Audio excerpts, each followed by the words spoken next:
Welcome to your deep dive. We're diving into the future of media literacy today, Mhm. and wow, you guys sent in some seriously interesting stuff. It really is fascinating. Like AI writing news stories, Oh, yeah. VR documentaries where Yeah. you get to choose how they end. It's a This isn't major some sci-fi future. This is happening now. right now. So we got to figure out how to not just survive, but actually thrive in this whole media revolution. Exactly. And what's so interesting is that the very definition of media is changing so fast. It's unbelievable. Yeah. We used to just passively consume things, like Right. watch TV, read the newspaper. But now it's this incredibly interactive, almost like participatory experience online. It's true. Okay, imagine you're scrolling through your feed, but like half the posts are written by bots. Oh, yeah. How do you even tell anymore? That's where this whole media literacy thing comes in. It's essential. It's like your mental toolkit for cutting through all the noise and figuring out what's real, what's biased, and what's just trying to sell you something. Absolutely. Like, it's more important than ever. So let's talk deep fakes. Okay. You know those crazy realistic videos? But they're totally fake. Right. Like imagine a video of a politician saying something they never actually said. It's disturbingly easy to do these days. That's scary. How do you even fight back against that? Well, that's exactly where media literacy comes in. Oh. It gives you the tools to think critically about what you're seeing and hearing. Right. It's about understanding how media is made, who's making it, and what their agenda might be. Okay, one of the big things I notice in what you guys sent in is the impact of AI. Oh, absolutely. It's everywhere. Yeah. It's writing articles, it's generating images, it's like curating our news feeds. And it's only getting more sophisticated. That's what's kind of freaky. Right. One of the articles you sent mentioned GPT-4, I saw that one. this language model that can write like a human. It's incredible what it can do. It can do everything, I know. from writing marketing copy to composing music. It can even write code now. So it's writing news articles and scripts for movies. It's being used for all sorts of creative stuff. I'm fascinated and terrified at the same time. It is a little unnerving. What are the risks? Well, one of the biggest concerns is bias. Okay, These AI algorithms are trained on these massive data sets. right.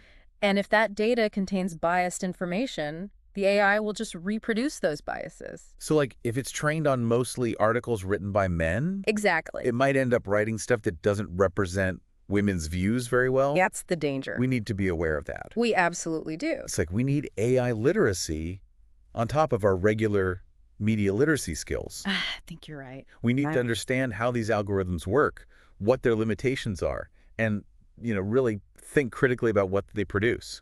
We can't just passively consume it. So we've got AI writing the news. What else is coming? Well, you sent in some interesting stuff about virtual and augmented reality. Oh, yeah. VR and AR are about to totally change storytelling. I can imagine. Imagine experiencing historical events firsthand through VR, Wow. or using AR to overlay information on top of your real-world view. Yeah, I read about this VR documentary where you actually experience what it's like to be a refugee. I saw that one too. It sounds so powerful, but kind of heavy too. It does raise a lot of ethical questions. Yeah, how do we make sure VR is used responsibly, especially with sensitive subjects? That's a big one. And how do we avoid getting so lost in the virtual world that we lose touch with reality? It's a delicate balance. These are big questions we'll need to figure out as VR and AR become more common. I think we're just scratching the surface of what's possible. It's exciting and a little scary all at the same time. Absolutely. So we've talked about all this crazy stuff happening in the media world, AI, deepfakes, VR. It's a lot. It really is. How do we make sense of it all? How do we equip ourselves to deal with this whole new world of information? One of the articles you sent uses a really good analogy. It talks about building a mental toolkit for media literacy. And like any good toolkit, it needs to have the right tools for the job. What's the first tool we need? Before you even start taking in information, the first thing you got to do is evaluate the source. The source, okay? Like, let's say you see an article claiming scientists have finally achieved cold fusion. That'd be huge. Right. But before you get too excited, you need to ask yourself, who's making this claim? Is it a reputable scientific journal or some random website known for clickbait? So it's not just about what they're saying, but who's saying it. Exactly. Investigate the author, the publication, their reputation. Look for any biases or agendas that might be coloring their reporting. It's like that time I saw this article about a miracle weight loss pill. Oh, yeah. And it sounded amazing until I realized it was just a sneaky ad for the supplement. That's why source evaluation is so important. Sounds Sometimes the bias isn't obvious. You got to dig a little deeper. So we've checked out the source, and it seems legit. What's next? Now it's time for fact-checking. Don't just accept things at face value, especially if it seems too good to be true or if it's playing on your emotions. We've all fallen for those clickbait headlines. Oh, yeah, totally. But just because it's shared a lot online doesn't mean it's true. Right. And, I've definitely shared stuff before without checking it and then later realized, oops, I just spread misinformation. Ugh, that's so embarrassing. It happens to all of us. That's why fact-checking is so important. So how do we do it? There are some great websites out there like Snopes, factcheck.org, PolitiFact that are dedicated to debunking all the false claims and rumors that are flying around online. So we're not just checking if a fact is true, but also understanding the context and looking for evidence. You got it. And it's not just about individual facts. It's also about the overall narrative or perspective they're presenting. Is it one-sided? Are they leaving out important information? And that leads us to our next tool, seeking out multiple perspectives. This is so important, especially now when it's so easy to get stuck in our own little echo chambers. Right, surrounded by people who already agree with you.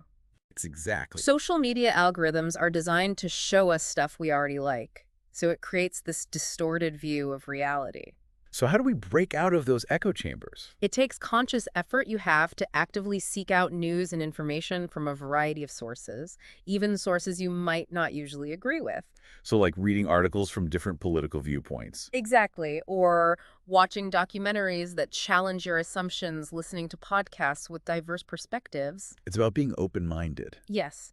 And willing to consider viewpoints that might make you uncomfortable. Because no one has a monopoly on the truth. Exactly. By exposing ourselves to different perspectives, we can develop a more nuanced and informed understanding of complex issues. And it helps us build those critical thinking skills. Which are absolutely essential these days with so much information coming at us. It's like working at a muscle. The more you use it, the stronger it gets. Exactly. And speaking of tools, another important one is understanding the limitations of different media formats. Like a 30-second news clip on TV isn't going to give you the same depth as a long magazine article. Right. And a social media post, while great for quick updates, is often missing the nuance and context you need to really understand a complex issue.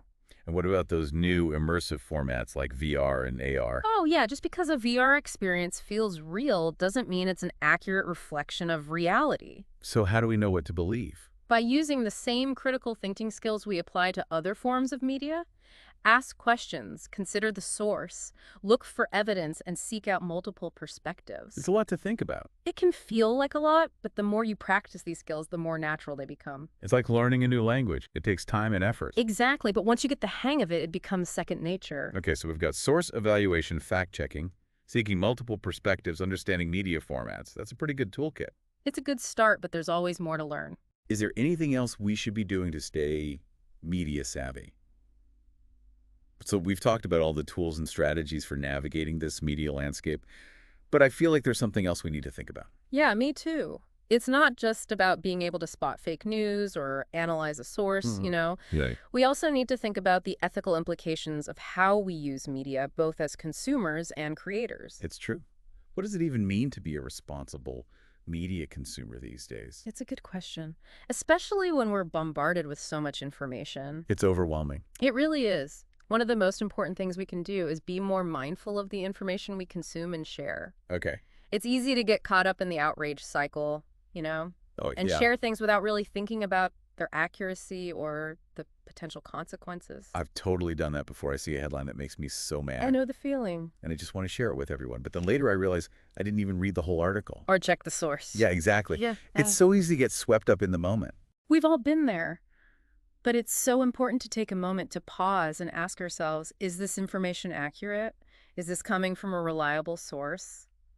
What's the context here? It's like taking a deep breath before you hit that share button. Exactly. And then there's the whole other side of the equation, the stuff we create and share ourselves. Right. Everyone's a content creator now. We're all posting on social media, sharing our opinions, even making videos. It's true. And that means we have a responsibility to think about the impact of our own media creation. Like, are we contributing to the spread of misinformation? Yeah, or are we being respectful of others' privacy? Are we using our platforms to amplify voices that are often silenced? A lot of responsibility. It is. We need to be mindful of the power of media to shape perceptions and influence behavior. It's like with great media power comes great media responsibility. Exactly. It's about thinking critically about the choices we make both as consumers and creators. This all makes sense, but it also feels kind of daunting. I know it can be overwhelming, but it starts with awareness. Just by having these conversations and thinking about the ethical dimensions of media, we're already taking a step in the right direction. So it's not about memorizing a set of rules, Right. but rather developing an ethical mindset, a way of approaching media with a sense of responsibility. Exactly. Ask yourself questions like, is this information accurate and fair? Am I being respectful of other people's viewpoints? Am I contributing to a more ethical media landscape? Those are good questions. It's Yeah. like a little checklist for ethical media engagement. And remember, it's an ongoing process. We're all learning and evolving as we navigate this complex world of media. That's true. The important thing is to be intentional, to be mindful, and to keep the conversation going. So the future of media literacy isn't just about avoiding fake news or understanding algorithms. It's about using our critical thinking skills and our ethical compass to navigate the media landscape in a way that benefits ourselves and society as a whole. It's about recognizing that we're all part of this ecosystem and we all have a role to play in shaping it. The future of media is in our hands. Let's make it one we can all be proud of. That's your deep dive for today. Thanks for joining us.